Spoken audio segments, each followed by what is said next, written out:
4 Ponders in his blue-black. That's one of the advantages of blue-black zombies. Sure. I think his Bloodline Keeper, remember, we're already post-board, so we probably won't see as Bloodline Keeper as much out of him. We will see he has 3 Appetite for Brains in the board, which I have to imagine we'll see. Absolutely. And then an Act of Aggression, which is presumably just for this matchup. Yes. So over on Logan's side, Logan's playing Wolf Run Ramp. He is playing a deck very similar to the deck that David Scharfman was running in the Invitational. I believe they may have worked on it together, is my understanding. The way it was described to me is it is no Green Sun Zenith, but it's just, he said it's all 4 of us. It's got 4 Inferno Titan, 4 Primeval Titan, 4 Cavern of Souls. Wow. Not messing around, just wants to resolve a Titan. Yeah, also has 4 Huntmaster of the Fells and 4 Solemn Simulacrum. So if he gets up to the requisite 4 mana, he can play a Cavern naming Golem. Right. For an uncounterable Solemn, and then a Cavern naming Giant for either of his Titans. Yeah, so it looks like Logan Mize has a 0-lander over there. Yep, he's going to mulligan. Pretty unusual for a deck that runs 26 lands. Yeah, these things do happen. Yeah. Logan is running... Yeah, he has 1. Oh, he has 1. Debating if he can keep on the one land Rampant Growth on the draw hand. Very risky. Especially in game 3. Yeah, I believe that's what he's kept. Logan has decided to go for it though. So Gravecrawler on turn 1. Was he rewarded? Does not look he like had a Kessig Wolf Run. I believe. He did. Oh. Logan is running 11 colorless lands. Yeah, he has. If you count the Cavern of Souls. The 4 Glimmer Posts, which are very relevant here. Yes. So there's the combo side of Michael's deck. This turn 2 Skurstog High Priest. And Copperline Gorge from Logan is really going to solve all the mana problems he was on there.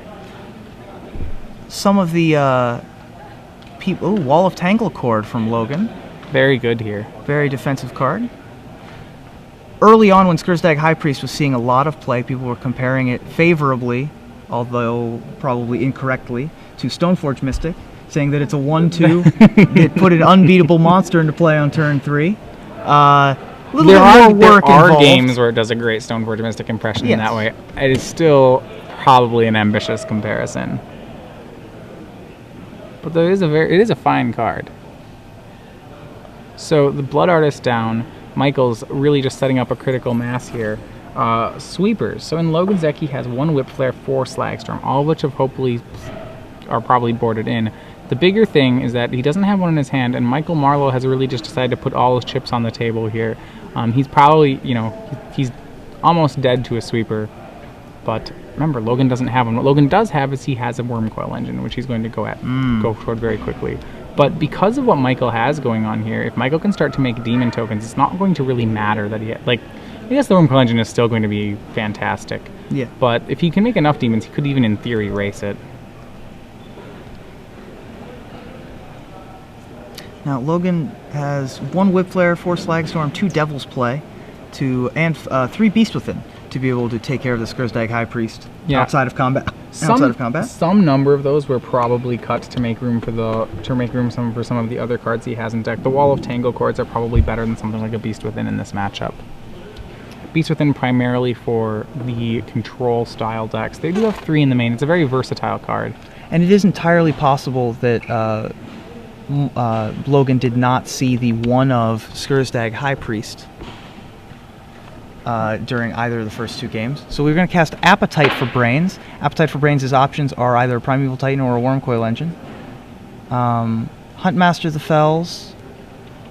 Yeah, so... And I suppose that's the Kessig Wolfrun and Sphere of the Suns are the other cards in his hand. Yep. So he's going to take the Huntmaster of the Fells. Now, Huntmaster, it is exiled, so now, don't let it being in the graveyard down. fool you. That card is exiled from the game. Now, Mortarpod comes down. Playing a very pivotal role here, because Mortarpod is going to turn on Morbid from Michael Marlow. And this comes to the more combo aspect of his deck.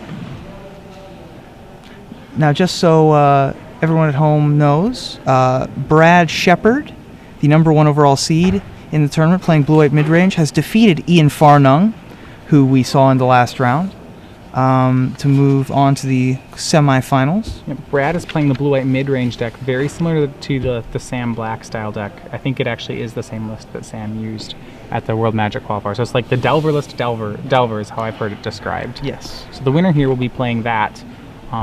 As the Delverless Delver player, he's probably hoping Michael Marlow probably has the better. I believe would have the better matchup there. Sphere of the Suns for Logan.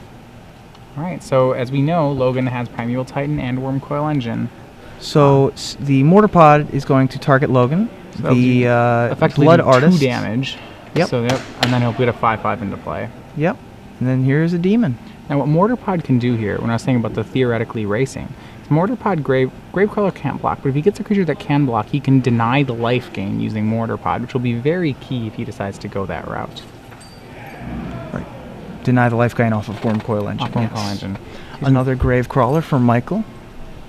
It's going to suit up a Gravecrawler. The one that can attack this turn, I believe, is the Right. one that was well, suited up. Yeah, and his plan is to make. I don't think it matters whether it can block or not. Yeah. Okay, so he's going to kill the Wall of Tanglecord, and that's going to make room for another zombie another demon token, most likely. Remember, a drain of 2 there, bringing Logan down to 13. Another demon enters the battlefield. And this is very quickly going to get out of hand from Michael Marlow's side of the board. Yeah, so he's a foil demon token, it appears. Yeah. Do you know That's what interesting. From? I have no idea what that's from. It might be...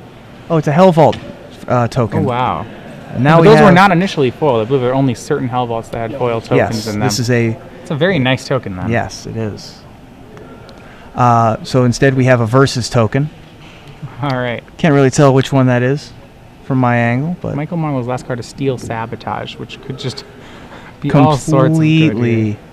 Yeah. You're looking for- Wow. Oh, my. And here we go. That's going to... He can't do it faster. Wow. And there's a concession there from my Logan Mize. Michael Marlow with Blue Black Zombies. We That's- move on to the semifinals. Yeah, Certainly the crowd favorite. Michael Marlow's friends very happy about that. That was quite a the battle